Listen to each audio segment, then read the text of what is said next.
This woman, let's call her Designer. And Designer has a huge problem. A man just died in the back seat of her car and she doesn't know what to do with the body. So this all started when one day Designer goes to clean her stepdad's house. We'll just call him Stepdad. Now, Designer's 37, she's a successful interior designer and Stepdad has been in her life since she was a teenager. Even long after he and Designer's mom divorced, she still calls him Dad. Now that they're older, they live next door to each other and she helps him out with stuff. So she's cleaning his house for him one day and she accidentally bumps the mouse to his computer, which wakes up his desktop. And there, boom. Designer sees that Stepdad's wallpaper is a nudie photo of a woman's body. Whose body was it? Hers. And so Designer's like, what the heck?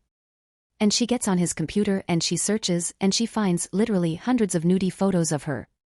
And they're allegedly organized and they're categorized into folders by body part. And she's devastated and she's disgusted. She took these photos consensually for previous boyfriends. How did Stepdad get them? And she can't sleep. She's wondering if he's stalking her. I mean, this is tormenting her really bad. So after a few days she comes up with a plan. A plan to make sure Stepdad never does this to anyone else. Now this whole time Stepdad hasn't been at home. He's been at the hospital because he's got an injury. And when it's time for him to come home, he needs a ride. And Designer's like, sure, I'll come pick you up. Because she hasn't confronted him about the photos yet. So she shows up to the hospital to pick him up. And he's happy to see her. I mean, she brings him chocolates and Jack Daniels, two of his favorite things. Now, allegedly, she has pumped one of these items with Stepdad's prescription pain meds. And on the way home, he consumes those items. So by the time they get back to his house and she pulls the car into his driveway, he's completely passed out. And this is all a part of her plan. Poison him with his own pain meds, then strangle him, then carry him to his own bed to make it look like he died of an overdose in his bed. So there he is in the back seat of her car, passed out. So step 1 is taken care of. But there's a problem with step 2. Designer's not strong enough to carry his body into the house by herself. She also doesn't really want to strangle him. So this whole time she's been texting with a shady friend of hers who we'll call Fixer. So she asked Fixer to come help her strangle Stepdad and then carry him to his bed. But Fixer isn't available. But he recommends another guy who can come do it. Other guy comes over and he sees what's going on and he's like, I misunderstood. I thought you needed help carrying a sick guy to his bed. Like, I didn't know you wanted me to strangle someone. Hell no. And he leaves. So then Designer's like, okay, fine. I'll strangle him. And she takes a plastic bag and she puts it over Stepdad's head. So that takes care of step 2. But she still isn't strong enough to carry him to his bed. So then she texts an ex, this guy Adam. And Adam eventually shows up and at this point Designer is panicking. I mean, there's an unalived person in the back seat of her car. So Adam gets there and Designer like immediately just vomits all this information on him.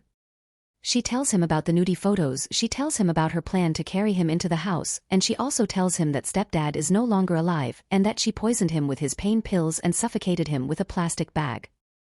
And Adam is like, I want no part of this. And he's freaked out and he leaves. So then Designer is there all by herself. She doesn't know what to do. So she leaves Stepdad in the car overnight. That next morning Adam is still freaked out. So he calls the police. What exactly are you trying to report?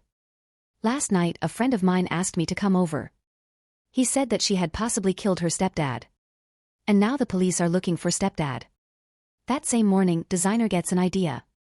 Maybe a wheelchair could help her carry him from the car to the bed. So she drives to the hospital. Now Stepdad is still in the back seat of her car. So she drives there and she goes inside and she steals a wheelchair and she drives back to Stepdad's house. And now she's parked in his driveway again and she tries really hard to get him out of the car and into the wheelchair, but she still can't do it. So she just leaves him there in the driveway and she stacks a bunch of old boxes and trash bags around him so he just looks like a pile of trash. Now eventually police show up to Stepdad's house, cause remember Adam called me. And they're looking for Stepdad and they're knocking on his door and they walk right past the body several times and they never see it. So they bring Designer into the police station, they question her, but they don't really have any evidence so they let her go. The next morning, police go back to Stepdad's house to do a welfare check because at this point he's a missing person. And finally an officer finds his body there in the driveway buried under the pile of trash. That same day they arrest designer, they charge her with stepdad's murder, she goes to trial, she gets convicted, and she's now in prison serving 25 to life. And by the way, her interior design social media page is still up. And all this happened in Solana Beach, California.